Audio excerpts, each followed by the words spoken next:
Bienvenidos a las transmisiones de la Universidad Metropolitana de Ciencias de la Educación. En breves minutos comenzamos. Hoy con la charla Aspectos jurídicos nacionales e internacionales de la ética en la investigación, con personas en proyectos de investigación en ciencias sociales. Buenos días a todas y todos los presentes. La Dirección de Investigación y Posgrado les da la más cordial bienvenida a esta segunda charla del ciclo de charlas sobre ética en la investigación científica. Hoy día nos acompaña la señora María Angélica Sotomayor. Ella es abogada experta en legislación de ética científica, le damos la más cordial bienvenida. Es abogada de la Universidad de Chile, magíster en Derecho de Seguridad Social, experta en Derecho Sanitario y Bioética. Además hace docencia en la Universidad de Chile y en la Universidad Central.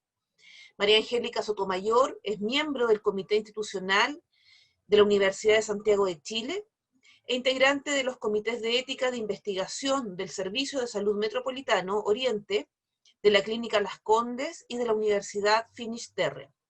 Además, es miembro del Comité de Ética Asistencial del Hospital Dr. Roberto del Río y de la Clínica Las Condes.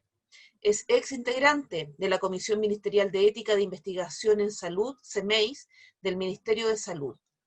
Ex directora jurídica de la Facultad de Medicina de la Universidad de Chile y miembro fundadora y expresidenta, además de la Sociedad Chilena de Bioética. Por tanto, tenemos a una profesional con una vasta carrera, destacada experiencia, además en todos los aspectos de la ética científica y los aspectos jurídicos de la ética científica que son tremendamente relevantes a nivel institucional, a nivel nacional y a nivel internacional, y que es un poco lo que María Angélica Sotomayor nos va a relatar hoy día para, bueno, irnos informando y formando con respecto a los aspectos jurídicos legales para investigar con personas, ¿no? Sobre todo en una universidad que se dedica a las ciencias de la educación, principalmente, donde tenemos mucho trabajo, nosotras y nosotros, las y los investigadores, en escuelas, universidades, centros de salud, la gente que trabaja en kinesiología, donde interactuamos en los procesos investigativos con estudiantes, académicos, con menores de edad, con personas con algún tipo de discapacidad, etcétera, para las investigaciones. Así que bueno, sin más preámbulo, le damos la bienvenida y los agradecimientos a María Angélica Sotomayor por acompañarnos hoy y quedamos muy atentas y atentos a lo que nos pueda contar. Antes de que empiece, bueno, contarles más o menos la dinámica que va a ser similar a la charla anterior. La doctora Sotomayor va a hablar alrededor de 45 minutos, va a hacer su presentación, y luego viene un espacio para las preguntas. Las preguntas las pueden dejar en el chat, o bien solicitar la palabra en el chat para hacerlas a viva voz una vez que ella termine de dar su presentación.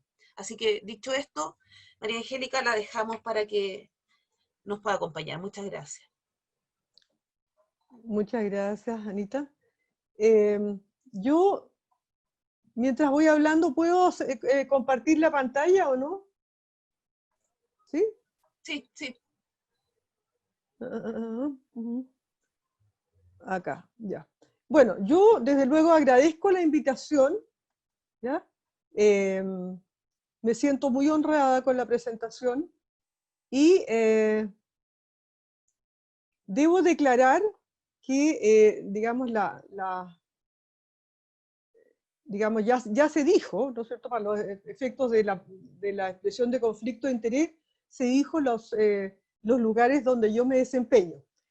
Todo lo que yo exprese en el curso de esta conversación, espero que así sea, es a mi título personal, o sea, no estoy involucrando a ninguna de las instituciones en las cuales yo trabajo, presto servicio o colaboro.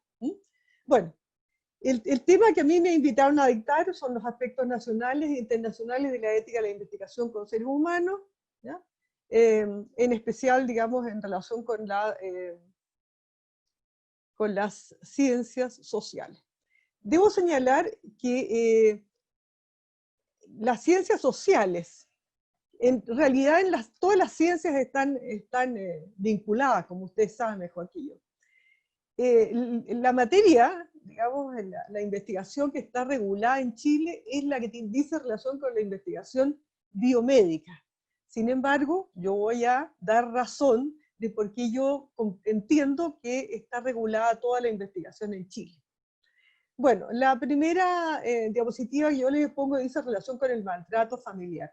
Y aquí tenemos una situación a la que me refería antes, de que al final toda la investigación está vinculada. Nosotros nos encontramos en un periodo, ¿no es cierto?, de pandemia en Chile, y en relación con una patología, ¿no es cierto?, que es la infección por COVID, nosotros estamos enfrentando en comunidad un problema que es biológico, que afecta a la biología nuestra, ¿no es cierto?, a la salud, pero también a lo social, a nuestra vida en la sociedad.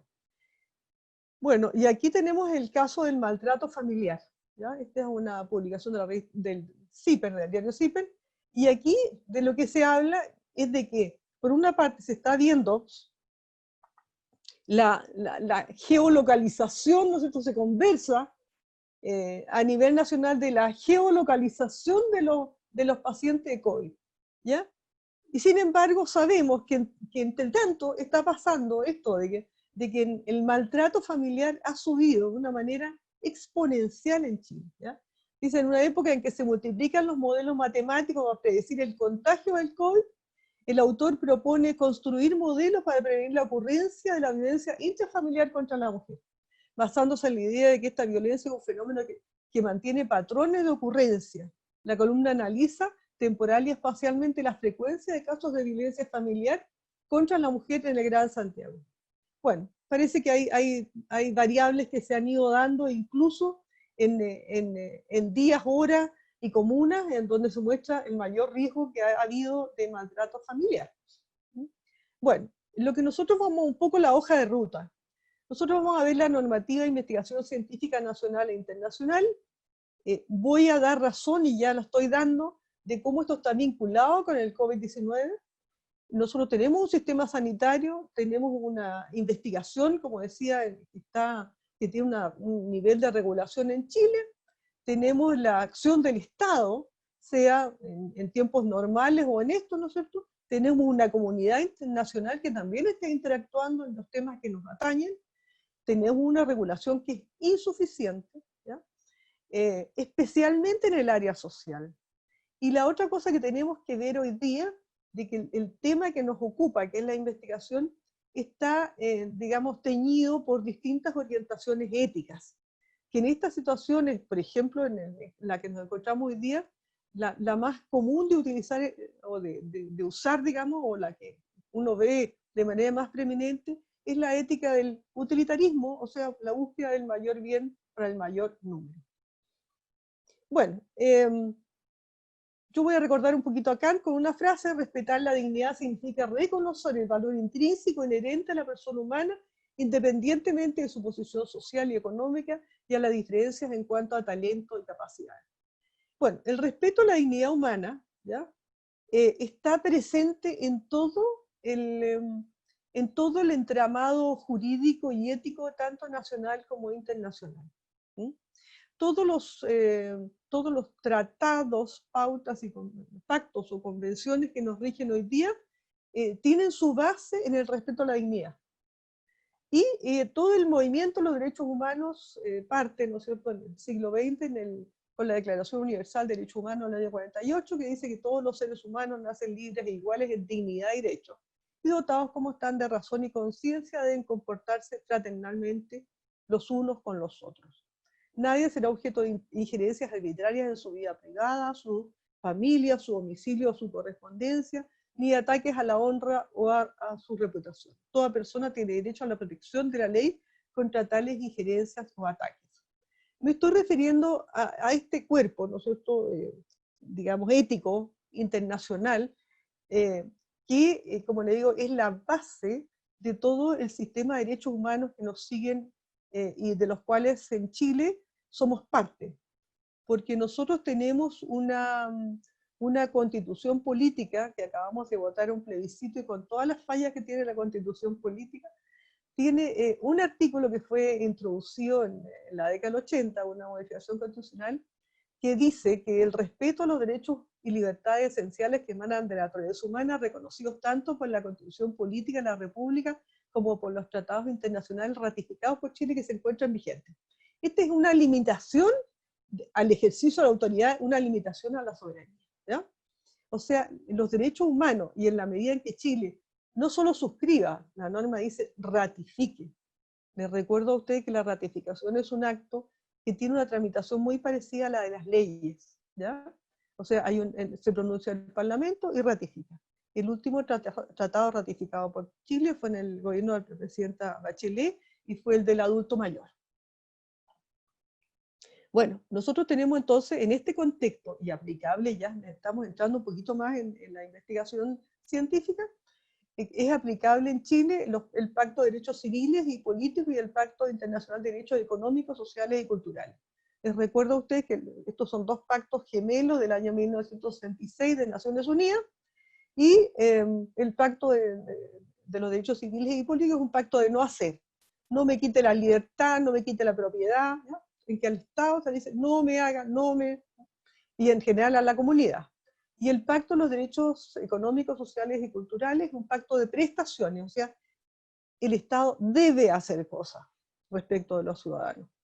Bueno, en ese Pacto Internacional de los Derechos Económicos, bueno, entonces ahí está el derecho al trabajo, el derecho a una vivienda digna, bueno, todos los derechos en general de prestación y que tienen que ver con casi todos, digamos en general los de seguridad social. Bueno, dice que los Estados partes en el presente pacto se comprometen a respetar la indispensable libertad para la investigación científica y para la actividad creadora. O sea, aunque nosotros no tuviéramos en la Constitución Política una norma que permitiera la investigación científica y la libertad creadora, en virtud de este pacto estaría consagrado también respecto de Chile, porque Chile, les digo ya, ratificó este pacto internacional. La regulación general de la materia está, digamos, como todo nuestro sistema jurídico, todo el entramado jurídico que nos rige está en la Constitución Política. Bueno, decía después, tenemos el Pacto de los Derechos Civiles y Políticos, el Pacto de los Derechos Económicos, Sociales y Culturales, todos los tratados de derechos humanos. En la medida en que Chile ratifique tratados de derechos humanos, esas normas nos van a regir a nosotros en nuestra actividad de investigación. Tenemos el convenio de la Organización Internacional del Trabajo del año número 169, ¿ya? Está ratificado por Chile el año 91, que tiene que ver con el tratamiento a las comunidades, y por eso lo puse. Tenemos la ley 20.120, que yo diría que es la ley troncal en materia de regulación científica en Chile, el reglamento de esta ley, que es el Decreto Supremo 114 del año 2013, la ley 19.620, el Código Sanitario y normas sobre acreditación. Bueno, les decía yo que esta ley, ¿no es cierto?, es la ley de investigación. Ahora, el nombre de la ley dice sobre la investigación científica en el ser humano, el genoma, y prohíbe la clonación humana. Esta ley parte del año 2006, su tramitación. Entonces estaba muy todavía vivo todo el tema del genoma, ¿no es cierto?, y de la clonación también. Entonces, los temores frente a este tipo de manipulaciones del ser humano llevaron a los legisladores en general a plantear esta ley que, como les digo, tiene un tremendo énfasis en lo bio, ¿ah? en las ciencias médicas. Bueno, tenemos otra ley, que es la Ley sobre Protección de la Vida Privada, que es la Ley 19.628, publicada en el año 1999, a la cual nos vamos a referir también. ¿Por qué? Porque hoy día, yo diría, con esto de la vida que hemos debido hacernos con el confinamiento, hemos debido mucho operar a través de mecanismos telemáticos. Y yo diría que la protección de la privacidad está, por supuesto, en una cantidad de cuerpos legales en Chile, pero el ejercicio de la vida, o gran parte de la actividad por vía telemática, incluida actividades de investigación, lleva a que estas normas hayan, yo diría, ganado preeminencia. Bueno, tenemos la Ley de Derechos y Deberes de los Pacientes, que es la Ley 20.584. Esta ley dice relación con dos materias. Una, me refiero en materia de investigación, directamente, sin perjuicio de otras que también dicen relación con la investigación. Por ejemplo, la información contenida en la ficha clínica. Esta ley, de alguna manera, vino a regular eso. Pero en relación con la investigación, por ejemplo, establece que las personas que llegan a un establecimiento sanitario tienen derecho a conocer cuáles son los protocolos que se están, digamos, realizando, desarrollando en ese establecimiento. Y otra norma que es muy importante y que probablemente, digamos, les atañe a ustedes también, por la investigación probablemente en educación, es el artículo 28, en que no se puede investigar con personas que no puedan dar su consentimiento. Bueno, me voy a referir entonces aquí a qué es lo que dice nuestro sistema jurídico respecto a la investigación, y en especial esta ley. Y yo le digo, tiene un fuerte énfasis en lo biomédico. Dice que es toda investigación que implica una intervención física o psíquica o interacción con seres humanos. Por lo menos, aquí, esto lo dice el reglamento, que trató de alguna manera de ampliar un poco el horizonte tan biomédico que tenía la ley. Porque la ley, digamos, el reglamento, encomienda, o sea, el reglamento lo ejerce el Ministerio, la dictación del reglamento la realiza el Ministerio de Salud, pero sobre una autorización amplia que le concede la ley, en que dice que se concede al Ministerio de Salud la facultad de dictar normas que, digamos, de alguna manera amplíen, digamos, clarifiquen las normas de esta ley. Por lo tanto, en este sentido, si ustedes se fijan, aparece la interacción con seres humanos, que no figuraba en la ley, con el objeto de mejorar la prevención, diagnóstico, tratamiento, manejo y rehabilitación de la salud de las personas, o de incrementar el conocimiento biológico del ser humano.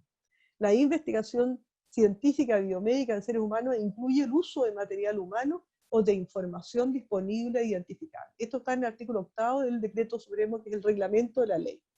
Bueno, ustedes me dirán, sí, pero ahí siempre sigue diciendo, digamos, o sigue teniendo el énfasis biomédico. Sí, pero hay una norma, cuando no hay norma aplicable en el país, existe una interpretación de la ley que es por analogía. Por lo tanto, se pueden aplicar las normas que, si bien no rigen exactamente esa materia, pero rigen materias similares, como en este caso es la investigación. Esa es una razón. La segunda es que cuando la ley 20.120 se refiere al consentimiento, ¿ya? No dice investigación biomédica, dice investigación. ¿Ah? O sea, ahí utiliza un criterio, yo diría, amplio. Bueno, también se dice de que hay que regular siempre la investigación biomédica, no así la investigación social. ¿Y por qué? Porque se tiene la idea de que la investigación biomédica puede ser muy dañina al ser humano.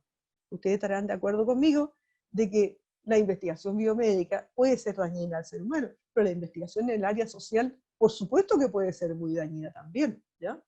Entonces la idea central es que la investigación biomédica tiene mayor riesgo de daño que la que se realiza en ciencias sociales.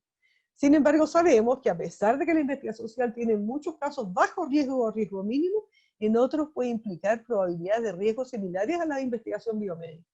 Tenemos la investigación del Stanley Milgram sobre obediencia a la autoridad realizada a fines de la década de los 60, la investigación que dice relación con conductas estigmatizadas, la delincuencia, la homosexualidad, el consumo de drogas, las enfermedades mentales, las investigaciones que dicen relación con el maltrato o abuso, ¿ya? Son investigaciones que se hacen en el área social y que pueden producir mucho daño al sujeto, y que nosotros vamos a ver más adelante que es necesario considerar medidas en definitiva, de mitigación. ¿Ah? Si hay que, digamos, realizar una intervención con una persona que se encuentre en estas condiciones, y esa persona sufre un daño, uno lo ve que se quiebra psicológicamente, hay que establecer medidas de mitigación y eventualmente de tratamiento. Bueno, decíamos entonces que la regulación es insuficiente, pero en mayor medida, ahora que nos encontramos en la situación de pandemia, que como le digo, afecta a los sujetos, por supuesto que lo biológico, pero también lo social, la vida en comunidad. Por lo tanto, esto nos ha permitido una visión más como holística de lo que es la pandemia y los impactos que esta ha tenido en la vida social de las personas. Bueno, además de la biológica, además del tema de salud. Bueno, dice que aquí, bueno, esto ha llevado a que organismos como por ejemplo la OMS, ¿no es cierto?, la CNES en Chile, la Corte Internacional de Derechos Humanos, como la diapositiva que ustedes están viendo, hayan debido pronunciarse respecto al tema y han debido formular recomendaciones. Al formular recomendaciones, estas recomendaciones, nosotros debemos seguirlas o dar buenas razones para no seguirlas, porque son organismos especializados que en su materia y en su área de competencia se están pronunciando. Dice la Corte Internacional de Derechos Humanos, la pandemia del COVID puede afectar gravemente la plena vigencia de los derechos humanos de la población en virtud de los serios riesgos para la vida, salud e integridad personal que supone el COVID-19, así como sus impactos de inmediato, mediano y largo plazo sobre las sociedades en general y sobre las personas y grupos en situación de especial vulnerabilidad. Bueno, vuelvo un poco a la ley de investigación 20120. El objetivo de la ley es proteger la vida de los seres humanos desde el momento de la concepción, su integridad física y psíquica, así como su diversidad e identidad genética en relación con la investigación científica, biomédica y sus aplicaciones clínicas. Y aquí viene repetida la norma que les decía que está en el Pacto de los Derechos Económicos, Sociales y Culturales. La libertad para llevar a cabo actividades de investigación científica, biomédica en seres humanos tiene como límite el respeto a los derechos y libertades esenciales que emanan de la naturaleza humana, reconocidos tanto por la Constitución Política como por los tratados. Bueno, esta ley prohíbe toda forma de discriminación arbitraria basada en el patrimonio genético, hace otras prohibiciones, ¿no? Pero lo importante en esto es que, si bien la ley reconoce la libertad para llevar a cabo actividades de investigación, también nos recuerda que también hay otro respeto, o debemos respetar otros derechos humanos. Y ahí tenemos todo el catálogo de derechos humanos, que es un catálogo que parte en el siglo XX y continúa hasta ahora. Ya les decía que el último fue el del adulto mayor. Bueno, la ley establece una prohibición absoluta. Dice que no podrá desarrollarse una investigación científica de antecedentes que permitan suponer que existe un riesgo de destrucción, muerte o lesión corporal grave y duradera para un ser humano. Esto lo dice el artículo 10 de la ley. Yo, como está puesta en comillas ahí la ley, la puse en el texto textual, pero para que vean ustedes la mala técnica de nuestros legisladores, la mala técnica legislativa. Porque según ese texto, se podrían realizar investigaciones científicas si producen una lesión corporal que sea grave pero no duradera, o que sea duradera pero no grave. ¿Ah? Ahí debió haber sido I-O, pero así es. Entonces, cuando se ven los protocolos de investigación, por supuesto que hay que considerarse, y hay que considerar todo el tema del equilibrio, ¿no es cierto?, en el sentido de que debe haber una relación adecuada entre riesgo y beneficio. Bueno, uno de los puntos, perdón, debo hacer otra aclaración. Esta es una ley, las leyes en el país pueden ser leyes que prohíben, que permiten, ¿ya? Y que mandan.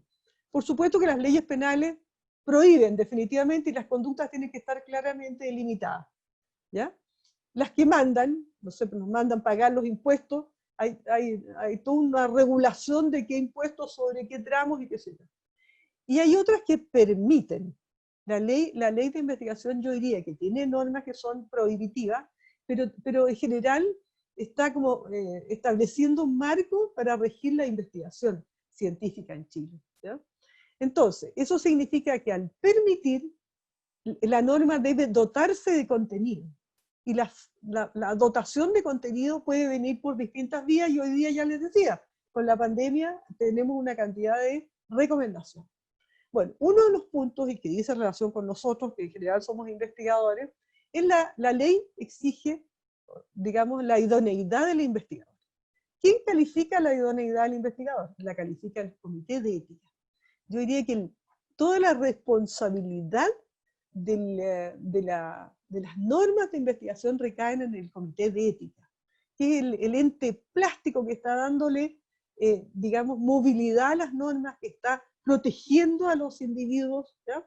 Que está, en definitiva, supervisando al investigador, que está aplicando las normas.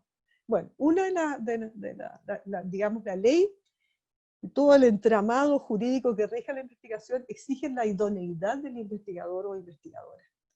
Dice que toda investigación científica en seres humanos que implique algún tipo de intervención física o psíquica debe ser realizada siempre por profesionales idóneos en la materia. Debe justificarse su objetivo y metodología y ajustarse en todo a lo dispuesto en la ley. Bueno, la idoneidad del investigador es una cosa que hay que calificar prácticamente caso a caso, ¿ya? Se supone que determinadas personas que están en posesión de determinados títulos estamos capacitados para algunas cosas. Sin embargo, también podemos perder condiciones y podemos perder idoneidad, ¿ya? Y yo ahí puse un número de una causa, que fue un recurso de protección que se digamos, interpuso en contra de un comité de ética que suspendió una investigación en curso porque el investigador incluso, digamos, enroló como un sujeto de investigación a una persona que estaba fallecida, ¿ya? Aparte de eso, incurrió en graves quiebres. Entonces, se le suspendió, el comité suspendió el desarrollo del proyecto de investigación.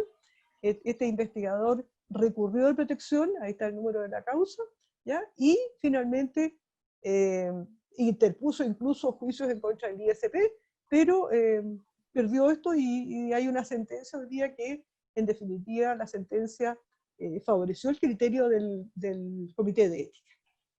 Pero ya tenemos un criterio que es la idoneidad del investigador, que hay que calificar prácticamente cada caso cuando se hace el estudio del protocolo de investigación. La autorización del director del establecimiento es otra de los requisitos que establece la ley. Dice que toda investigación científica deberá contar con la autorización expresa del director del establecimiento, dentro del cual se efectúe previo informe favorable del comité ético-científico que corresponda según el reglamento, ¿ya? La autorización debe darla en el plazo de 20 días y la autorización se hace efectiva una vez acordados los términos que se desarrollará la investigación por parte del patrocinador y su intermediario en su caso, y los investigadores responsables o principal que participen según sea pertinente. Si una investigación se va a hacer en un establecimiento educacional, por lo tanto, se requiere la autorización del director del establecimiento. Esta autorización, aunque no estuviera en la ley, igual se requeriría, porque el director del establecimiento, en definitiva, es el garante de lo que ocurre dentro del establecimiento, ¿ya? Y en materia civil es muy claro, si hay una baldosa del piso fracturada o una silla, ¿no es cierto?, en un aula y un alumno se cae, ¿ya? El director del establecimiento tiene que responder de eso, porque es la responsabilidad civil general que afecta a las personas que administran, en este caso, el establecimiento, sea educacional, sea de salud, sea lo que sea. Bueno, todo nuestro sistema, digamos, de regulación de la investigación está asentado sobre la base del consentimiento informado. Decir consentimiento informado es un poquito redundante, porque si no fuera informado, si no hubiera información previa sobre qué se consiente, ¿ya? Bueno, esto parte, como ustedes saben, desde el Código de Nuremberg, en que lo que digamos, ocurrió allí es que las personas no eran, por supuesto, no eran voluntarias para participar en la investigación, y a la inversa de eso hubo grandes violaciones a los derechos humanos. Bueno, el consentimiento en cualquier tipo de investigación, ya dije en claro, ¿no es cierto?, que la ley rige toda la investigación en Chile. Lo que pasa es que en algunas investigaciones, por ejemplo, del área social, hay normas que pueden requerir algún ajuste, ¿ya? Sin embargo, esta es la ley que nos rige hoy día. Bueno, el consentimiento entonces debe ser previo, expreso, libre, informado de su efecto, el de aquel que deba suplir la voluntad de la persona que debe consentir en conformidad con la ley. La persona que va a consentir debe dársele conocimiento respecto a los aspectos esenciales de la investigación, respecto a la finalidad de la investigación, de los beneficios que puede obtener o no puede obtener, de los riesgos y los procedimientos o tratamientos alternativos. ¿Para qué? Porque, por ejemplo, si se trata de una investigación en el área biomédica, de un fármaco, no está obligada la persona a ingresar, nunca la persona está obligada a ingresar a la investigación como sujeto. Pero, sin embargo, tratándose de una investigación de un fármaco, puede resultar especialmente atractivo, porque es un fármaco, probablemente un fármaco que puede ser muy, muy prometedor en el área que afecta a este sujeto de investigación, ¿ya? Pero entonces debe dársele a conocer también a la persona cuáles son los tratamientos alternativos que habría. La información que se le dé debe ser adecuada, suficiente y comprensible. O sea, en un lenguaje que sea comprensible para el estudiante. Perdón, para el sujeto de investigación. A mí me ha tocado revisar mucha investigación del área social en que tampoco es muy comprensible para el sujeto de investigación lo que se va a hacer. Ustedes me podrán decir, sí, claro, es que hay investigación en la cual no se le puede decir o no se le debería decir. Bueno, dejemos eso para la parte de la conversación final, pero la idea es que la persona, como es un consentimiento que es voluntario, debe saber a qué se va a someter. Va a ser objeto de una intervención. Bueno, ¿en qué consiste la intervención? ¿Ya? Y de qué manera lo va a beneficiar o va a beneficiar a otros. Tiene entonces el derecho a autorizar la investigación, a ingresar o no ingresar. Ahora, si ingresa, tiene el derecho a revocar el consentimiento en cualquier momento y por cualquier medio. La ley no dice de qué manera revoca el consentimiento, ¿no? Ahora, la revocación es sin que esto ocasione responsabilidad para el sujeto de investigación, o sanción o pérdida de beneficio alguno, y todo esto debe constar en un acta.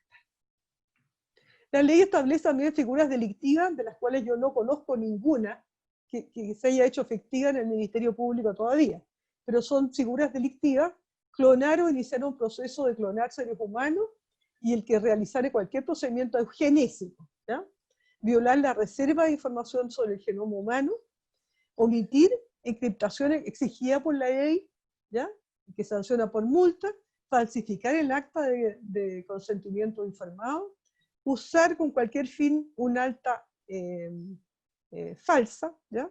Desarrollar un proyecto de investigación en seres humanos o en su genoma sin contar con las autorizaciones correspondientes exigidas por la ley. Puse yo aquí en esta diapositiva que la sanciona. Esta figura es tremendamente peligrosa, ¿ya? Y la sanción es la suspensión por 3 años del ejercicio profesional y la prohibición absoluta de ejercer la profesión en el territorio nacional en caso de reincidencia. O sea, ustedes se dan cuenta que la sanción es muy grave. O sea, esta es una figura delictiva que el legislador ha sancionado, diría yo, especialmente. Ahora, lamentablemente, debo decir yo, de que se hace investigación sin contar con las autorizaciones, ¿ah?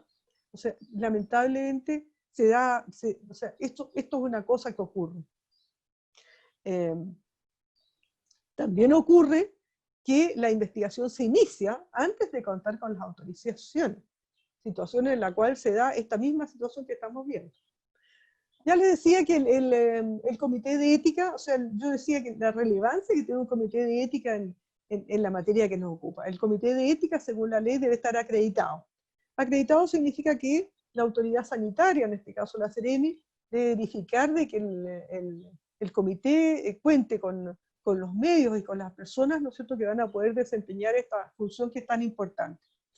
La ley dice que en los estudios, en los casos de estudios multicéntricos, la revisión científica y ética se realizará por un solo comité acreditado, debiendo ser complementada por una evaluación local relacionada con los investigadores e instituciones que participen en ese nivel para verificar la factibilidad del estudio en sus comunidades, incluyendo la infraestructura, el nivel de capacitación y las consideraciones éticas locales significativas. Con ocasión de la pandemia ha habido bastante investigación social, ya multicéntrica. Esto me ha llamado la atención positivamente.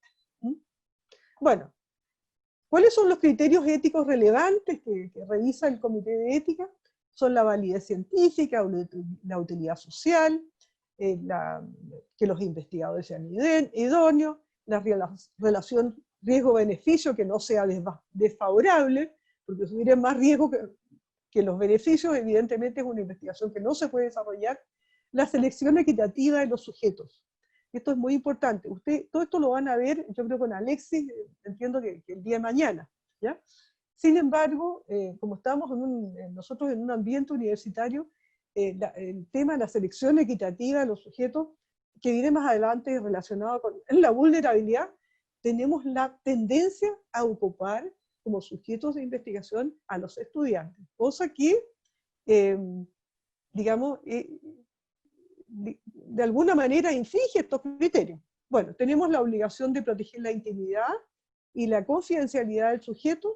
El proceso de consentimiento informado es un proceso al cual debemos darle importancia. El consentimiento informado no es el papelito que tiene que firmar la persona, ¿ya? Y en la revisión de la documentación que presenta el investigador, la investigación con grupos vulnerables y la compensación por efectos adversos. Se dice, como les decía antes, de que la investigación social es menos riesgosa. Sí, puede ser que sea menos riesgosa. Sin embargo, cuando hay efectos adversos, estamos obligados a solucionarlos, mitigarlos del mismo modo que una investigación del área biológica. Bueno, tenemos normas éticas internacionales, tenemos el Código de Nuremberg del año 1947.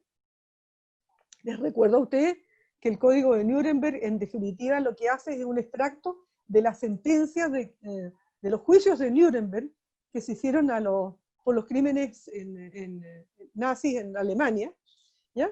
Y yo diría que la principal consagración del Código de Nuremberg es el consentimiento informado.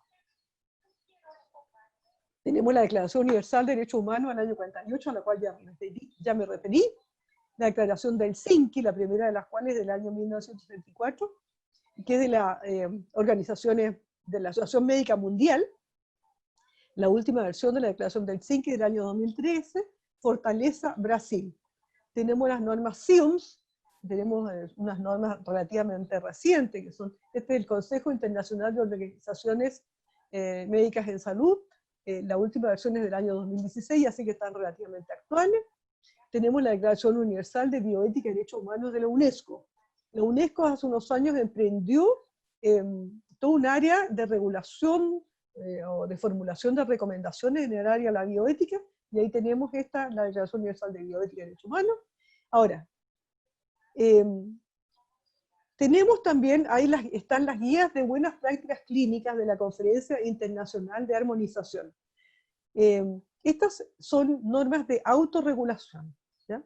Que se dieron en determinados países, ¿ya? Estados Unidos, la Unión Europea y Japón. Ahora, ¿por qué están vigentes? Si bien son normas de autorregulación, ahora que se siguen al pie de la letra en materia de la investigación del área farmacéutica, pero como la base es lo que es obligatorio, lo demás es autorregulación que está perfectamente permitido. Nosotros vamos a ver otros casos de autorregulación. Tenemos el convenio de la OIT, la Organización Internacional del Trabajo, ¿ya? Que si bien está refiriéndose a una materia que parte con los trabajadores, porque digamos, parte por la Organización Internacional del Trabajo, por la gran migración de trabajadores que ha habido en el mundo, ¿ya?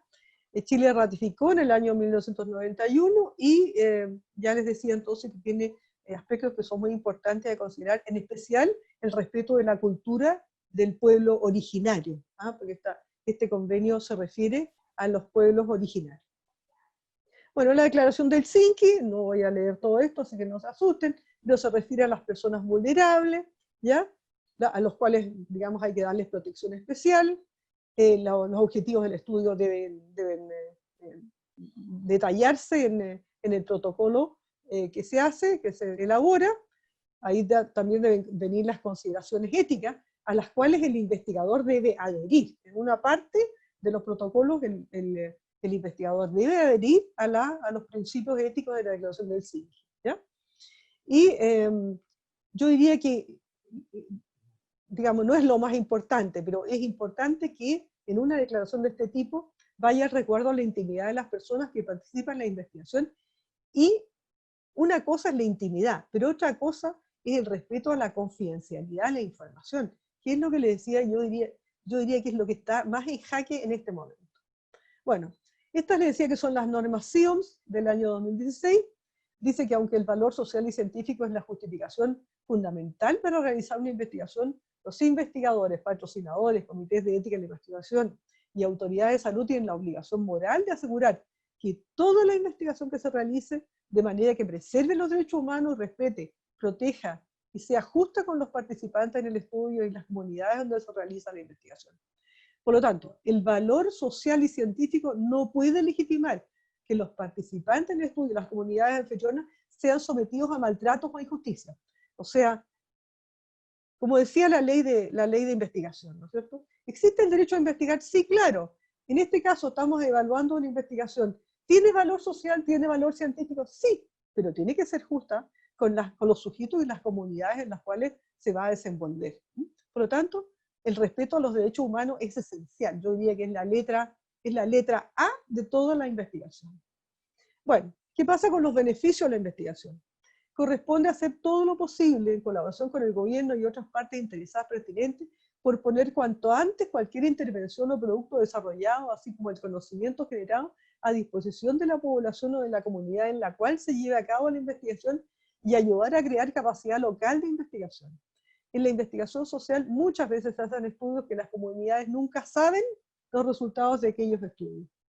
Bueno, en algunos casos, a fin de asegurar una distribución general justa de los beneficios y las cargas de la investigación, deberían proporcionarse beneficios adicionales, como inversiones en la infraestructura local de salud para la población y las comunidades, y consultar e involucrar a las comunidades en los planes para poner a disposición cualquier intervención o producto desarrollado, incluida la responsabilidad de todas las partes interesadas pertinentes. Bueno, estas recomendaciones del CIOM hacen bastante énfasis en las comunidades. Pensemos que hay investigaciones que pueden producir grave daño a las comunidades. Ya no estoy hablando del sujeto, estoy hablando de la comunidad en general. Hace años atrás se programó hacer en Chile una investigación sobre el cáncer de mama en las mujeres. Bueno, esta era una comunidad muy endogámica, ¿ya? Y en una comunidad también que le da gran preponderancia a lo físico. Me estoy refiriendo, esto se iba a hacer en la isla de Pascua. Entonces, el problema está, por supuesto que respecto de la comunidad había que pedir autorización al Consejo de Ancianos, ¿ya? Además de los sujetos de investigación. Pero hay riesgos y en el fondo se producen daños o se pueden producir daños a la comunidad. Por ejemplo, aquí el tema era, si se establece que efectivamente se trata de una población que las mujeres tienen más propensión al cáncer de mama, ¿qué va a significar? ¿Qué va a significar? A ver, las instituciones, no sé, las aseguradoras, ¿van a querer contratarlas? ¿Cuál va a ser la consideración que la mujer va a tener el día de mañana de su propia vida, de su propio cuerpo, ¿no es cierto?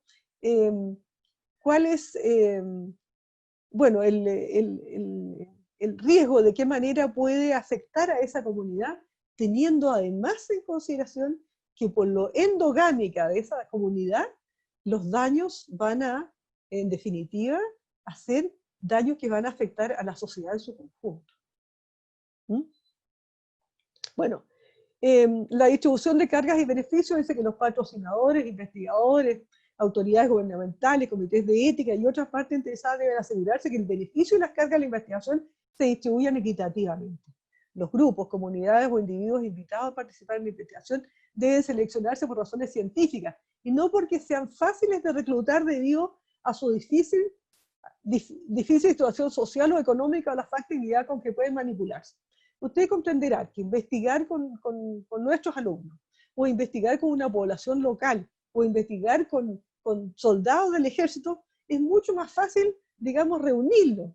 El reclutamiento es mucho más fácil, pero precisamente por esa situación los torna en más vulnerables. dado que la exclusión categórica en investigación puede causar o acentuar las disparidades en salud, la exclusión de grupos que necesitan una protección especial también debe estar justificada.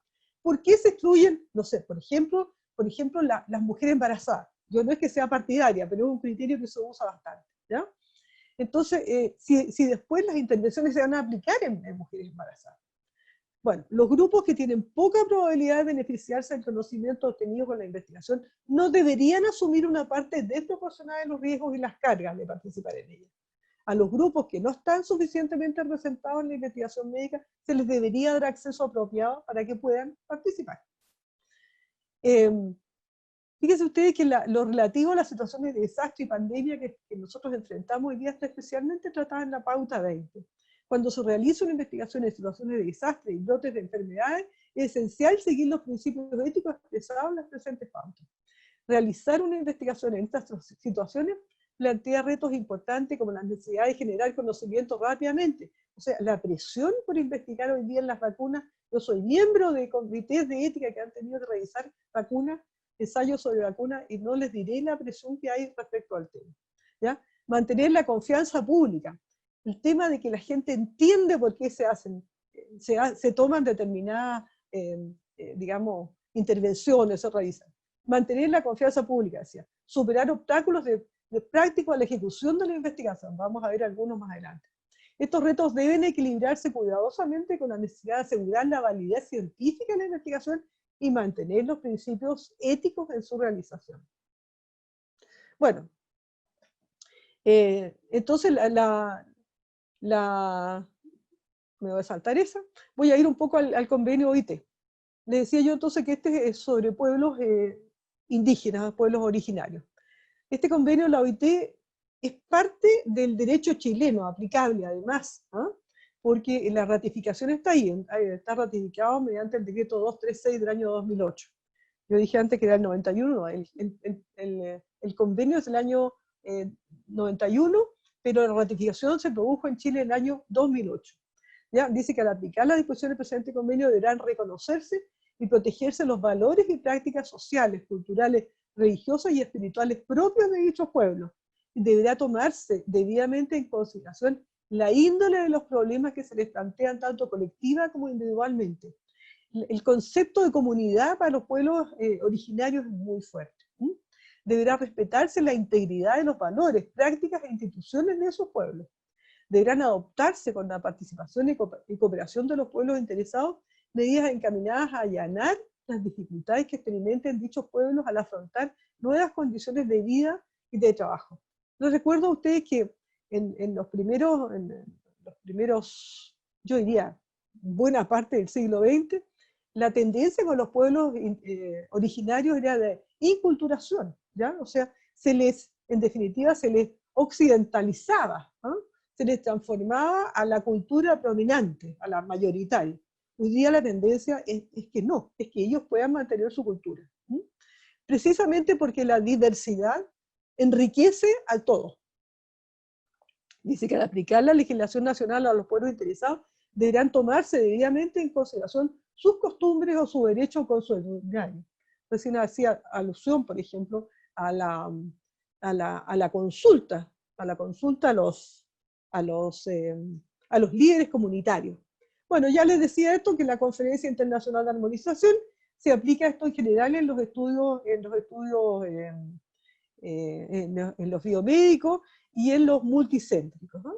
Y aquí hay unos determinados consensos que son bastante interesantes, pero que no los vamos a ver. Bueno,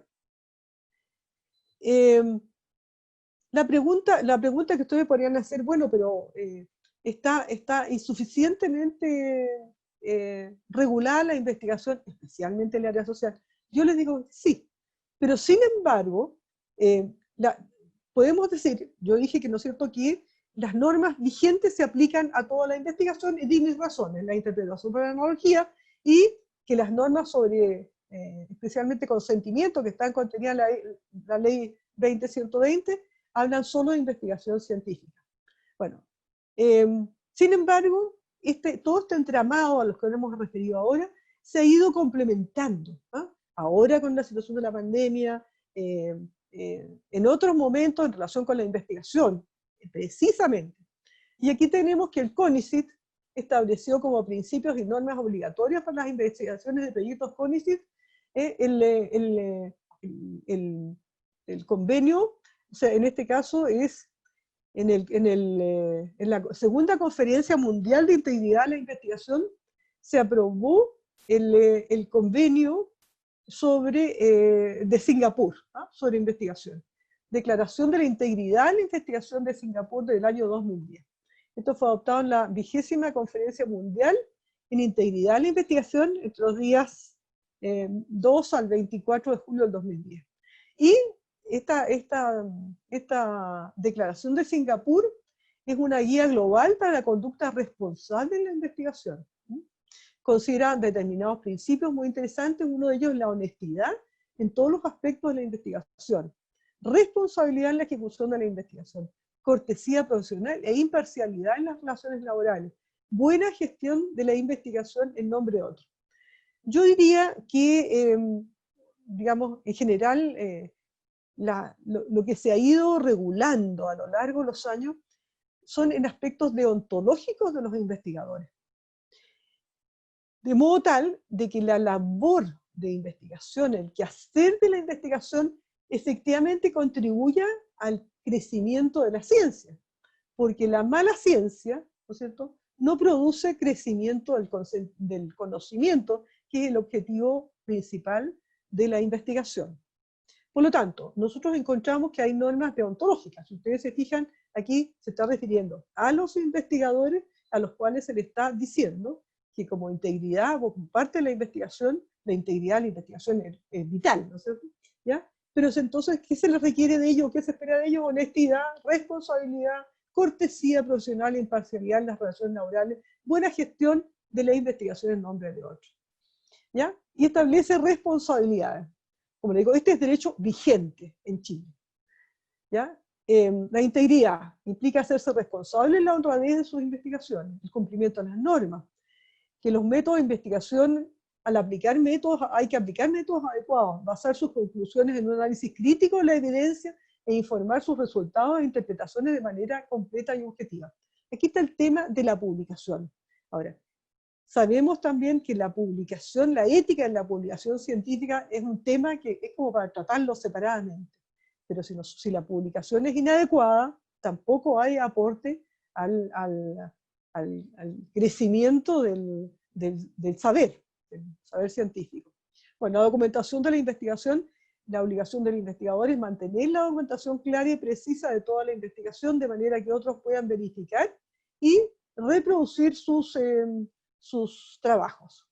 También existe, también con norma, un comité para la ética y la publicación, que es el COPE, que es una entidad que se creó en el año 81 en el Reino Unido. Pero también es interesante ver esta materia. Nosotros no podemos, porque son ya normas muy específicas, pero están disponibles en la web. Respecto a los investigadores, los resultados deben compartir los datos, o sea, es una responsabilidad compartir, dar a conocer los resultados, compartir los datos y los resultados de forma abierta y sin demora, apenas hayan establecido la prioridad sobre su uso y la propiedad sobre ellos. Propiedad intelectual se está refiriendo. La autoría, asumir la responsabilidad por las contribuciones a todas las publicaciones, solicitudes de financiamiento, informes y otras formas de presentar la investigación. En las listas de autores deben figurar todos aquellos que cumplan con los criterios aplicables de autoría y solo ellos. El reconocimiento en las publicaciones, mencionar los nombres y las funciones de las personas que hubieran hecho aportes significativos a la investigación, incluyendo los redactores, patrocinadores y otros que no cumplan con los criterios de autoría. La revisión por pares, tremendamente importante. Brindar evaluaciones imparciales, rápidas, rigurosas y respetar la confidencialidad. Fíjense ustedes que ahora en pandemia se ha dado un fenómeno que la OMS definió como la infodemia. ¿Ya? Han habido, digamos, publicaciones que han dado a conocer hechos falsos. ¿Ya? Hay investigaciones y publicaciones de estas investigaciones que han inducido a error, porque, digamos, de lo que se trata es que las autoridades sanitarias, la autoridad de gobierno y los investigadores, todo el medio científico, cuente con información sobre la cual basar sus futuros trabajos o las acciones, en el caso de los gobiernos. ¿no? Y sin embargo ha habido graves quiebres a la ética de la publicación. Seguimos con la responsabilidad de los investigadores. Deben revelarse los conflictos de interés. Respecto a la comunicación pública, limitar los comentarios profesionales a las áreas de especialización en las que son reconocidos y hacer una clara distinción de los comentarios profesionales y las opiniones basadas en visiones parciales. Una de las publicaciones que se hizo, estoy hablando en el British Medical Journal, estoy hablando de publicaciones muy valiosas en el área científica. Por ejemplo, una de ellas, el investigador era un médico que se había dedicado toda la vida a la medicina interna, nunca a la materia a la cual se iba a referir el ensayo o el estudio, ¿ya? Entonces, ¿qué dice? Limitar los comentarios personales a las áreas de especialización, o sea, realmente hay que reconocer las limitaciones. Bueno, la denuncia de prácticas irresponsables en la investigación, la respuesta a prácticas irresponsables en la investigación, las instituciones de investigación, las revistas, las organizaciones y agencias profesionales deben contar con procedimientos para responder a acusaciones de falta de ética u otras prácticas irresponsables en la investigación. El ambiente para la investigación debe crear y mantener condiciones que promuevan la integridad a través de la educación, políticas claras y estándares razonables para el avance de la investigación, mientras fomenta un ambiente laboral que incluya la integridad. Y respecto a las consideraciones sociales, reconocer que tiene la obligación ética de sopesar los beneficios sociales respecto de los riesgos inherentes a su trabajo. Yo creo que esto es tremendamente importante. Bueno, ¿cuáles son los desafíos?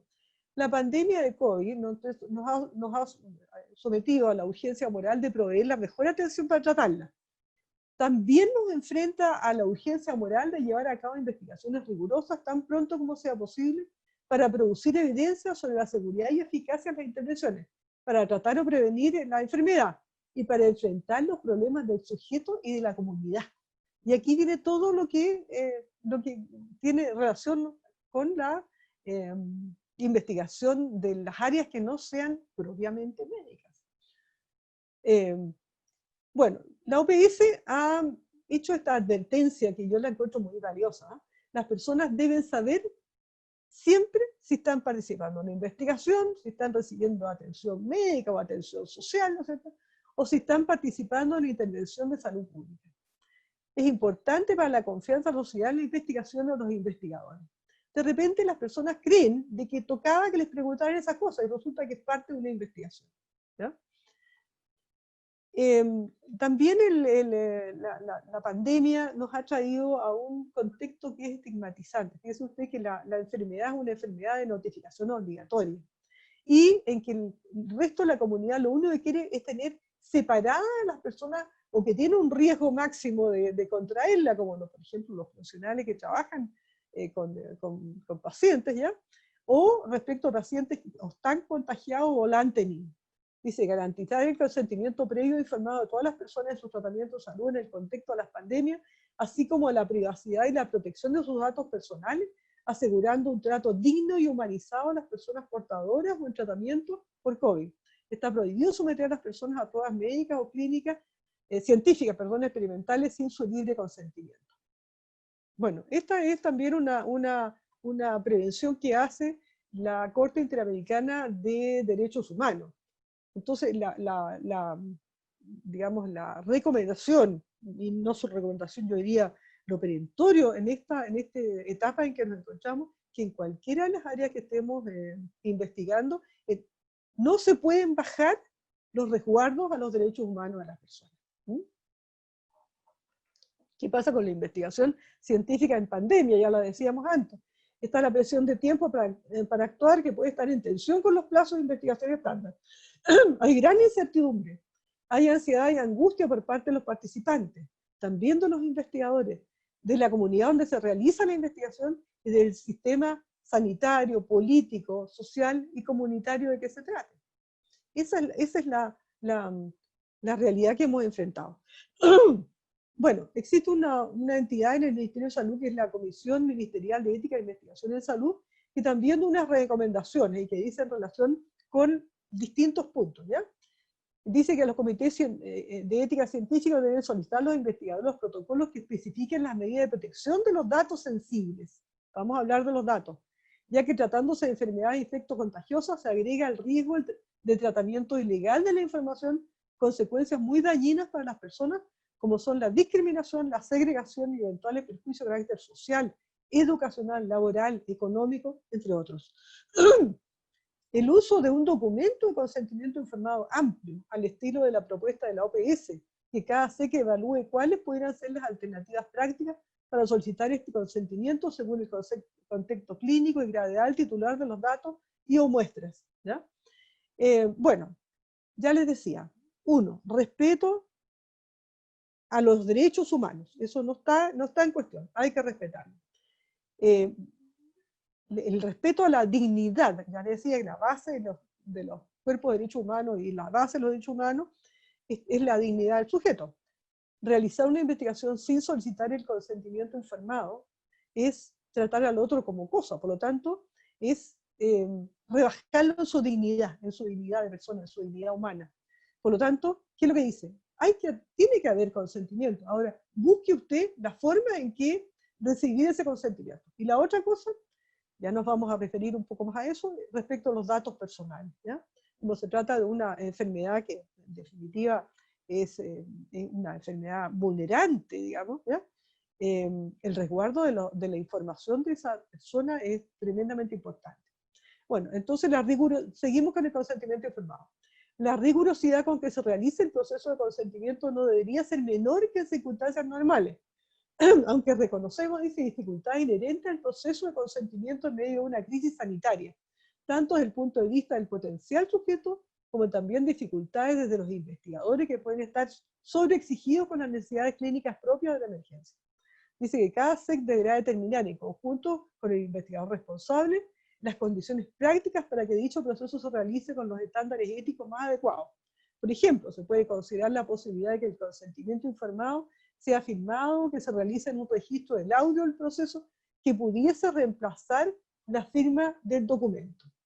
Me voy aquí a la investigación del área social. Ha habido bastante investigación del área social en tiempos de pandemia.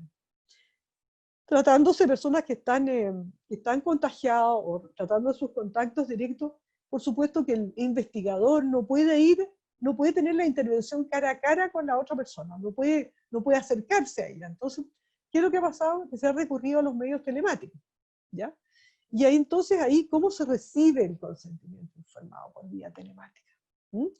¿Cómo se resguarda? ¿Cómo se recibe y cómo se desarrolla la intervención por vía telemática? ¿En qué soporte se va a guardar? ¿Por cuánto tiempo?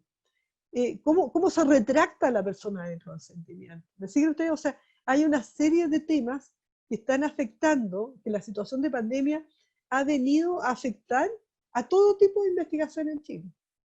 Bueno, ya les decía que la ley considera, ¿no es cierto?, que debe extenderse por escrito, un acta, qué sé yo. Y la CEMEX dijo que la sola grabación del proceso no constituye un consentimiento informado desde el punto de vista legal. Sin embargo, invitó a buscar formas creativas a través de las cuales se reciba el consentimiento, pero que se tomen todas las precauciones. Por ejemplo, pasarle un documento, pasarle un papel, a sabiendas que en el papel es un vector, o puede ser un vector, ¿ya?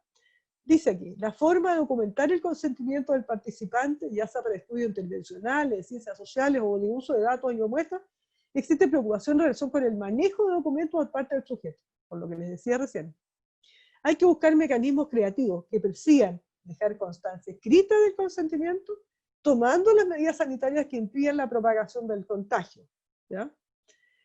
Por ejemplo, las fotos, o otros formatos de registro del consentimiento. En el caso que por estado crítico en que se encuentra el sujeto no tenga la capacidad para otorgar su consentimiento, la subrogación de su voluntad la debiera hacer aquella persona, o sea, el representante, o la persona que lo acompaña, qué sé yo.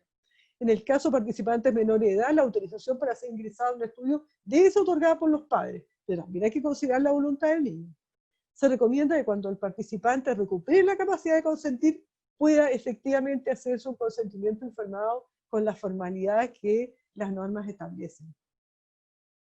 Bueno, también la CMI se pronunció respecto de las ciencias sociales, como les decía, se recomienda que siga realizándose ¿ya? Esta investigación en la medida que no se expongan los participantes a riesgos innecesarios y que la investigación tenga valor social importante, de tal modo que permita aliviar las cargas de morbilidad, mortalidad o sufrimiento de la población local, especialmente la más vulnerable. También hay que considerar la posibilidad de riesgos de contagio de participantes e investigadores, por lo que en estos contextos de pandemia no podrán hacerse trabajos que involucren contacto directo con los participantes, por ejemplo, grupos focales, entrevistas de profundidad y similares. Ustedes me dirán después si las están haciendo y con qué resguardo las están haciendo. Ahí hay una recomendación.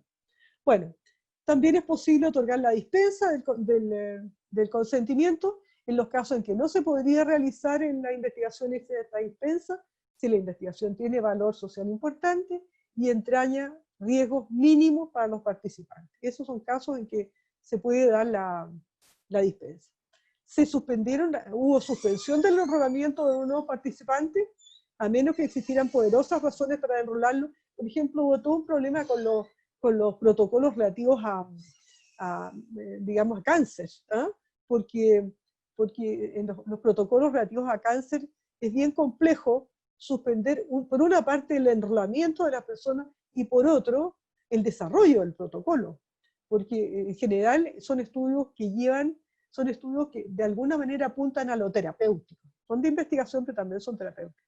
Se debe procurar que los sujetos ya enrolados sigan participando en el ensayo, aunque adecuando algunos aspectos, por ejemplo, intervalos entre las visitas, posibilidad de hacerlas mediante teleconsulta, para seguir seguimiento de los pacientes, necesidad de modificar los tiempos para realizar los exámenes según lo estipulado en el protocolo, entre otros aspectos.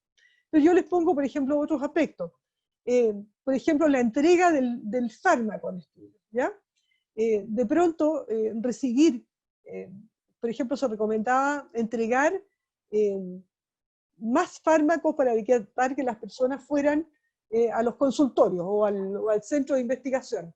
Sí, pero de pronto tener esos productos en su casa también es un riesgo. Por lo tanto, aquí hay una serie de aspectos que hay que ir como regulándolos en cada caso. Bueno, el comité debe tener especial precaución en considerar los siguientes aspectos.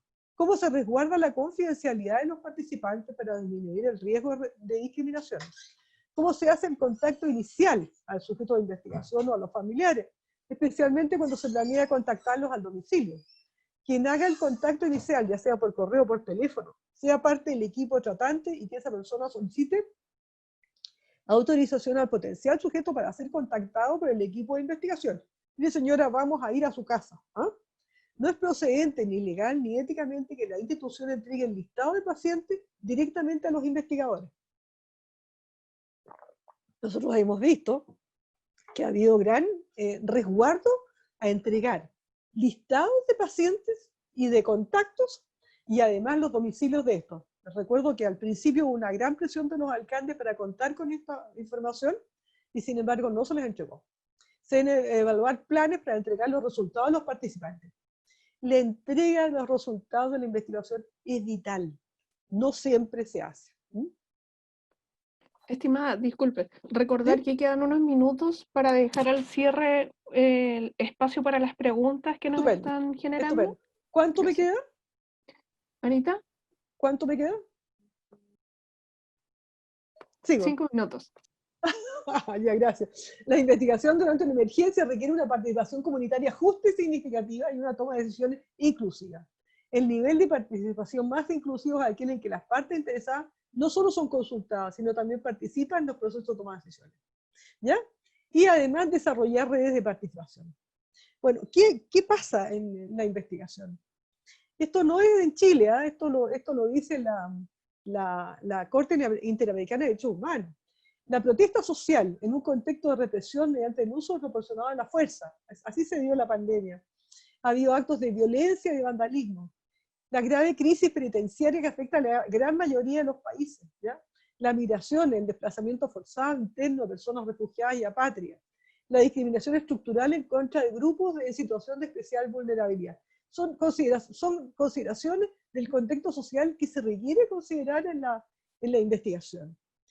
Entonces, en el contexto específico de la pandemia, los estados tienen el deber de incentivar la investigación aplicada, la innovación y la difusión de nuevas tecnologías científicas directamente aplicables a la lucha contra la propagación del patógeno. y muy especialmente al descubrimiento de nuevas alternativas de tratamiento del mismo, incluso compatibilizando la protección integral de la vida humana con reglas y procedimientos que regulen la propiedad intelectual sobre tales tecnologías y hallazgos. Aquí me voy a quedar con una palabra, que es la innovación. Nosotros no tenemos normas respecto a la innovación. Fíjense que, por ejemplo, Corfo decide proyectos sobre innovación y no requieren pronunciamiento de los comités de ética. En la innovación está todo el tema de los datos hoy día. Yo no sé si alcanzaría a ver los datos, pero es un tremendo tema el de los datos, porque la innovación, por ejemplo, relativa a inteligencia artificial, elaboración de algoritmos, paradigmas, se requiere contar con la información. ¿Y esta información se saca de dónde? Si se refiere a salud, de las fichas clínicas de los pacientes, que son reservadas, y que en realidad el titular de la ficha debe ir a autorizar el uso de esa ficha. Pero respecto a nosotros los seres humanos, se sacan de las redes sociales. ¿Ya? Toda la información nuestra. ¿Ya? Yo estaba haciendo mi formulario para ir a un congreso de bioética en Singapur, y de inmediato en el costado me empezaron a llegar mensajes de pasajes a Singapur, hoteles en Singapur, como sabía el sistema, que yo estaba en eso. Dijeron ustedes, entonces, realmente nosotros estamos entregando información, información que, para los efectos de su tratamiento, se configura en datos, ¿ya? Entonces, todo el tema de los datos es un gran tema. Y entonces ahí está el tema de la innovación. La innovación debería pasar también por comités de ética. Bueno, aquí si el estudio contempla entrevistas individuales o grupales, se debe considerar de qué manera se cumple con las normas de distanciamiento físico, hay que considerar las normas sanitarias. En los estudios a través de redes sociales se deben cumplir con las normas del debido proceso de consentimiento informado. Decía yo que hoy día la investigación social se está haciendo en general por redes sociales, por medios telemáticos. Se requiere que el soporte del CI, del consentimiento electrónico, sea seguro, con acceso restringido. Y en la metodología propuesta se debe asegurar la confidencialidad respecto a la identidad del participante. Se recomienda que la información sea encriptada, a menos que se documente por qué no es recomendable hacerlo en ciertos casos y circunstancias específicas. Bueno, el tema de la vulnerabilidad lo hemos venido tratando ya. Es importante reconocer que la vulnerabilidad concierne no solo la capacidad de dar el consentimiento inicial para participar en una investigación, sino también en aspectos de la participación continua en estudios de investigación. Por ejemplo, los estudiantes, los trabajadores de entorno donde se realizan los estudios de investigación y los miembros, por ejemplo, de las Fuerzas Armadas o de la policía. El consentimiento para ofrecerse a estas personas como voluntarios puede estar indebidamente influenciado, de forma justificada o no, por la expectativa de trato preferencial si aceptan participar en el estudio, o de temor a la desaprobación o a la represalia si rehusan. Voy a ocupar unos instantes respecto del tema de las vacunas. Las vacunas deben probarse en contextos muy grandes de personas, ¿ya? ¿Se puede utilizar la vacuna de una universidad en trabajadores del área de salud de esa propia universidad, de esa misma universidad? ¿Ya? Se pueden usar, lo que estamos hablando, no es que se vaya a vacunar, estamos hablando que se va a probar el producto, la droga, lo que sea, para ver si va a calificar como vacuna. ¿Ya? Se tiende a hablar de los ensayos de vacunas, pero en realidad son ensayos para probar un producto como potencial vacuna. Mientras no lo sea, no es vacuna. Ahí hay un tema que tiene que ver con el uso del lenguaje. Porque si yo lo invito a un estudio sobre vacunas, la persona perfectamente y de buena fe puede creer que le van a dar la vacuna. Y le van a dar, primero, un producto que se está investigando para ser aprobado como vacuna, a la mitad. Y a la otra mitad, o qué sé yo, el porcentaje que en definitiva se fije, le van a dar placebo, o sea, no va a recibir vacuna. ¿Qué va a pasar con esas personas? ¿Qué va a pasar? Las personas son ciegas, ¿ya? Entonces, ¿qué va a pasar con las personas? El día de mañana que se apruebe efectivamente una vacuna que es efectiva, ¿se van a poder vacunar? ¿Van a poder recibir 2 veces la vacuna? Fíjate, hay toda una problemática ahí que es necesario revisar. Yo soy parte de estudios, o sea, de revisión del protocolo de vacunas, y son de una complejidad enorme. Bueno, ¿cuáles son los posibles efectos para la ciencia, para el grupo de estudio y para la sociedad amplia? toda investigación influye directa o indirectamente sobre los derechos, el bienestar y hasta en la vida privada de los seres humanos respecto a la dignidad, respecto a la autonomía. Les decía yo el tremendo impacto que tiene o preponderancia que tiene la deontología del investigador, el respeto a la propiedad intelectual.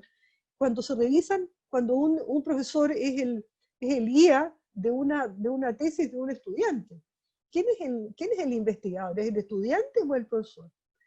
La honestidad, entonces hay que relevar la honestidad, la sujeción a las normas profesionales.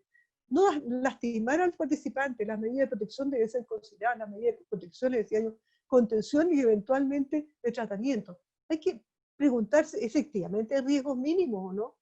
El derecho a un trato justo y equitativo del sujeto. Frecuentemente, la intromisión en la vida privada de las personas, todos tenemos derecho a la privacidad, el derecho a la privacidad es un derecho garantizado por la Constitución y por los tratados internacionales. Entonces, ¿de qué manera nosotros nos adentramos en la privacidad de las personas y después dejamos esa privacidad a la cual, con nuestra intervención, ¿no es cierto?, obtenemos información de la privacidad y la dejamos esa información disponible? O sea, ¿la encriptamos? ¿No la encriptamos? ¿Quién la guarda? ¿Cómo se desencripta? ¿Quiénes tienen acceso a esa información? ¿Cuánto tiempo se mantiene esa información en resguardo? ¿Ya? ¿Cómo se destruye después? Es importante dejar en claro todo eso. Debo decirles lo último. Yo le decía que la ley de privacidad en Chile tiene gran importancia en la investigación, precisamente por los temas a los cuales me refería. Y la ley de privacidad distingue nosotros somos titulares de dos tipos de datos. Los datos personales, que es toda la información que dice en relación con nosotros. ¿Ya? Hay información que es pública, cómo me llamo, ¿no es cierto?, qué edad tengo, qué profesión tenga. Pero hay otra información que es la información sensible. Y esa es información a la cual uno, digamos, debe abrir esa información sensible para determinadas situaciones. Si voy a ir a inscribirme en un ISAPRE, deberán saber qué enfermedades he tenido yo. Pero la información, digamos, cuál es mi vida, digamos, sexual, cuál es mi orientación sexual, cuál es mi estado de salud, cuáles son las enfermedades que yo he tenido, cuál es mi opinión política, religiosa, es información sensible y no puede formar parte de bases de datos a no ser que yo lo autorice. Y si yo estoy en base de datos, yo incluso tendría derecho, tanto con la información general como con la información sensible, a, en el fondo, hacer rectificación de los datos. Ese es un recurso que se llama la habeas data. Eso, aquí me quedo y me abro a las preguntas. Muchas gracias.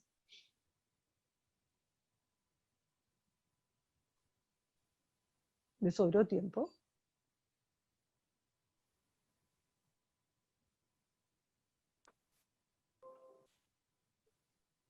¿Dejo de compartir pantalla?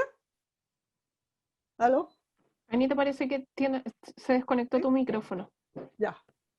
Estoy a disposición de ustedes.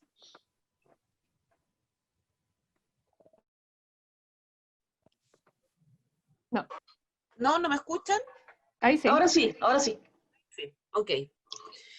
Sí, María Angélica, muchas gracias por tu presentación, ha sido muy completa. Puedes dejar de compartir la pantalla, ya lo dejaste. Sí. Lo que yo decía es que hay algunas preguntas que ya han sido respondidas en la misma charla, ¿no? Como por ejemplo, había una que decía, ¿qué pasa con los consentimientos en línea, ¿no? Eso ya lo has mencionado. Hay una pregunta que me parece que es muy relevante, que dice, de Pamela Iturra, dada la insuficiencia de la regulación chilena para realizar investigación educativa, ¿sería correcto regirse por la normativa de otro país? Por ejemplo, dice la Asociación Británica de Investigación Educativa, VERA, que tiene protocolos muy estructurados y claros. Esa es una de las preguntas. ¿Las contesto una a una? Sí, conteste. Ya. Sí, porque ¿sabes qué te voy a sumar? Otra pregunta dice, ¿en qué caso los comités de ética deben estar acreditados? Esa yo creo que es muy fácil de responder. Oye, perdón, ¿no? Tengo unas plantas que al lado me da alergia. Ya. Y ¿Ya? una que quiero hacer yo como dirección de investigación es con respecto a la investigación educativa, porque hemos tenido conflictos éticos justamente con la investigación con los propios estudiantes, ¿no? Hay una línea de investigación que se llama investigación en la propia práctica, ¿Ya? donde las y los académicos hacen investigación sobre los cursos en los que ellos mismos hacen clases, con los estudiantes a los que ellos después van a evaluar, ¿no? Entonces se nos han generado conflictos de interés en esa línea y ver cómo se puede resolver eso. No sé si hay más preguntas. Déjame contestar esta porque después se me van a olvidar. Mira, partimos con la pregunta respecto de si se pueden aplicar normas de otros países. Bueno, debo decirles que la situación de debilidad respecto de normas legales a aplicar en la investigación social es una situación que ocurre en general en el mundo. Hay países que tienen un poquito mejor regulación, como Argentina y Costa Rica, por ejemplo, que están exigiendo comités de ética también para para la investigación social, ¿ya? Pero, ahora, lo que sí normalmente hay son recomendaciones. Por lo tanto, si existen recomendaciones de otros países aplicables al tema, que no sean contrarias a la ley chilena, son perfectamente aplicables. Ahora, uno debiera dar razón de aquello. Decir, para tal cosa voy a aplicar la norma tal, ¿ya? Porque considera, por ejemplo, una situación de respeto o que se considera tal tema que es importante y que no está regulado y es perfectamente posible aplicarlo.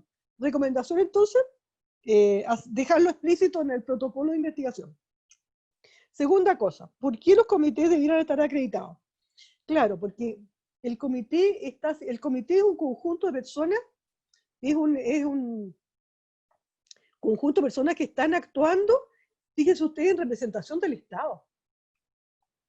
Porque cuando lo aprueba el comité de ética, se autoriza la realización del estudio. O sea, el Estado es el que está diciendo, hágalo, hagan la investigación, desarrolle la investigación, ¿ya?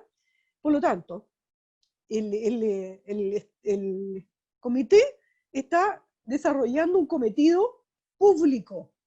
El comité no es público. El comité está haciendo una función de encomendación pública, porque la norma se lo encomienda. Y debe estar, imagínense lo importante que es esa encomendación de funciones. Tiene que estar entonces acreditado, o sea, tiene que cumplir determinados requisitos que le permiten actuar como en esta condición, pues, como representante del Estado para estos efectos. Y la otra era perdón. qué pasa con los estudios de la propia práctica pedagógica. Cuando quiero estudiar a mis prácticas pedagógicas, pero en el aula con mis estudiantes los que voy a evaluar. Bueno, hay una cosa que se llama el conflicto de interés, que yo lo dije someramente. Yo no puedo investigar en lo que me atañe, ¿ya? O sea, ahí, si se está investigando respecto de la práctica pedagógica, de una determinada práctica pedagógica, no puedo ser yo el investigador de mi propia práctica pedagógica, ¿ya?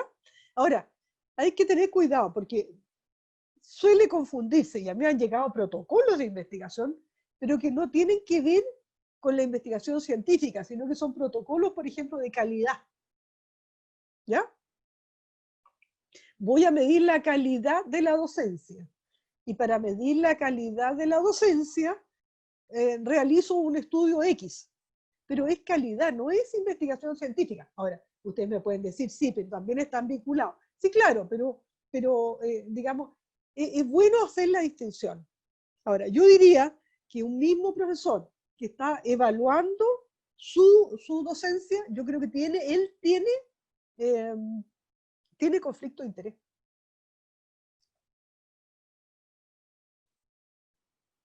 Gracias. Y vamos a hacer la última pregunta porque en honor al tiempo tenemos que terminar a la 1. Es de Verónica Vargas. Dice, ¿cómo limitamos el consentimiento cuando existe competencia parcial? Distinta de Oye, yo interdicción. me quedé, Dice, ¿cómo ¿cómo limitamos limitamos el me consentimiento? quedé sin, ¿Cómo me quedé limitamos? sin pantalla yo, ¿No nos ves? ¿ya? Yo no lo veo a usted, pero te escucho, dale más. ¿Cómo Perfecto. limitamos el consentimiento? Sí. Cuando existe competencia parcial, distinta de interdicción que es Ah, establecida en el Código Civil. está claro, está claro. Bueno, eh, la investigación en personas con necesidades especiales o, qué sé yo, situación de discapacidad, es una investigación que hay que calificar en cada caso. ¿Ah? Si es una investigación que dice relación con personas con situación de discapacidad, eso requiere ser acreditado en cada caso, en el protocolo. Y en segundo, o sea, va a depender de la intervención que vas a realizar, lo que se puede hacer en ese colectivo. ¿Ya? En segundo lugar, ¿cómo vas a resguardar o cómo se va a hacer el consentimiento respecto a esa persona? Bueno, nosotros tenemos la situación que le decía del artículo 28 de la Ley de Derechos y Deberes, que prácticamente si la persona no puede expresar su consentimiento no se puede realizar la investigación y requiere autorización de la autoridad sanitaria. Hay todo un trámite respecto al tema. ¿Ya? Ahora, la verdad de las cosas es que todo depende de la intervención que se va a realizar. Ahora, si es una persona que en definitiva no puede dar consentimiento bajo ningún respecto, esa persona no puede participar en investigación. Estamos hablando de personas con capacidad parcial. ¿Ya? Entonces, va a depender la respuesta. Va a depender de la intervención a realizar, cosa que se va a ponderar en el protocolo respectivo. ¿Aló? Bien, sí, te escuchamos. Ah, ya. Le damos las gracias a María Angélica. En honor al tiempo no podemos responder más preguntas, pero sí nos comprometemos a las preguntas que quedaron en el chat. Se las vamos a enviar a la señora María Angélica para que ella pueda dar una respuesta más sucinta por escrito. Agradecer nuevamente su participación, agradecer a todas las y los presentes, agradecer sus preguntas y por supuesto que es un tema que da para mucho más tiempo, para más de una charla, ¿no? Que podemos seguir profundizando más adelante en otra oportunidad. Así que bueno, María Angélica, la despedimos, le damos las gracias en nombre de la Universidad Metropolitana de Ciencias de la Educación por esta charla tan interesante y tan completa sobre los aspectos jurídicos de la ética. Muchas gracias y hasta luego. Gracias a ustedes. ¿Eh? No hay por qué. Muchas gracias. Gracias.